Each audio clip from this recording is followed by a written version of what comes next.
സാന്ദ്രാനന്ദാവബോധാത്മകമനുപമിതം കാലദേശാവധിഭ്യാം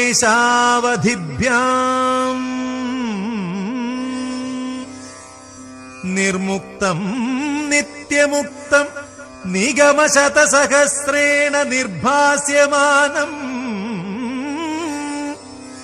അസ്പഷ്ടം ദൃഷ്ടമാത്രേ പുനരുരു പുരുഷാർത്ഥാത്മകം ബ്രഹ്മതത്വം തത്താവദ്ഭാതി സാക്ഷാത് ഗുരുപവനപുരേ